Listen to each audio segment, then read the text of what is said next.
The call came at 11:47 p.m. Her voice was shaking. "My daughter. Dad, I'm scared." I was half asleep, the phone pressed cold against my ear. I could hear footsteps, the sound of someone moving fast, then a slam. A door. Then silence. "Where are you?" I asked. "At Mom's. He locked me in the basement. Stepdad said you can't do anything, that you're just a—" The line cracked, a man's voice cut through. "What are you gonna do, huh? I'm untouchable." The click that followed didn't just end a call. It split something inside me. For a moment, I didn't breathe. The sound of my own pulse filled the room like static. Then training took over. I called my boss, told him everything. He didn't ask questions, just said, "Gear up." By 3 a.m., we were at her house. SWAT vans silent under the streetlights, black uniforms shifting like shadows. The door came off its hinges in one clean hit. He didn't look untouchable anymore. But this isn't a story about that night. It started much earlier, long before the basement. The first crack appeared a year ago, a quiet one, so small I almost ignored it. She started laughing at messages that weren't mine, smiling at her phone like it was a secret. I'd ask, "Who's that?" She'd say, "Work stuff." But I knew that smile. It wasn't professional. It was intimate. One night I came home early. The light from her laptop flickered across the room.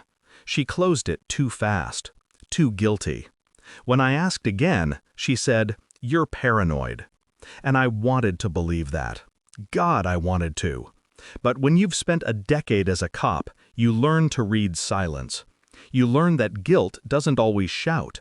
Sometimes it whispers. So I started watching. Quietly. Patterns. Habits. Times she worked late. Something inside me twisted each night she didn't come home on time. Not rage, not yet. Just stillness. The kind that waits. I didn't confront her. I just began collecting truth. The old-fashioned way. Phone records, credit card statements, small details she'd never notice missing. Every lie left fingerprints. Dinner charges for two. Hotel rooms billed under her maiden name. Each discovery felt surgical, precise. A part of me detached, watching her from a distance, the way a surgeon observes a dying heart before cutting it open. When she kissed me goodnight, I kept my eyes open. When she whispered, "I love you," I recorded the time. It was a slow kind of violence, the kind that doesn't spill blood, but drains it. I sent a DNA kit one afternoon, claimed it was for health ancestry, used a strand of my daughter's hair. A small, innocent lie, one I told myself was necessary. Weeks passed. She acted normal, laughed at breakfast, kissed me like she still believed I hadn't noticed anything. But I had already seen through her. And once you see through someone, you can't unsee it. The email came at 2:16 a.m. Subject line, "Your DNA results are ready." I opened it, read it twice. Then once more, just to be sure I hadn't imagined it. Probability of paternity, 0.0%. My daughter, my world, was not mine.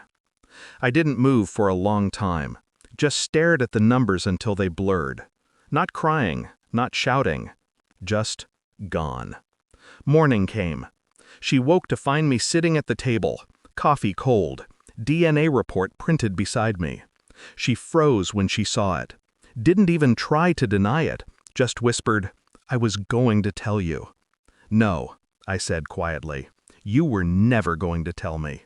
Her eyes filled, her hands shook, but mine didn't, because something had already died inside me the night before. I didn't yell, didn't curse. I just handed her a folder. Custody papers, signed, notarized, final. "You'll never hear from me again," I said. "But one day she'll ask who her real father was. And when she does, remember what you chose to do." She begged, tried to touch me, tried to cry her way back into a life she had already burned. I stood there, silent. the way silence sounds before a storm. Then I turned and left. No slamming doors, no broken glass, just the sound of footsteps fading down a hallway filled with ghosts. That was 6 months ago. Tonight, the call from my daughter came, her voice trembling, trapped in that basement, begging for me. And in that moment, hearing the man who took everything from me tell me I was untouchable, I realized he had no idea who I was anymore. He only saw the uniform, not the man who had already lost everything worth losing. When we broke through that door, he didn't wet himself from fear of the law. He did it because he saw what I had become. Not a father, not a husband, just consequence. I watched him kneel, hands shaking, as my daughter ran into my arms. I didn't say a word to him, didn't need to, because silence, real silence, is the sound of truth reclaiming its power. And for the first time in a long time, I felt nothing at all. Justice wasn't what I wanted. It was simply what was left.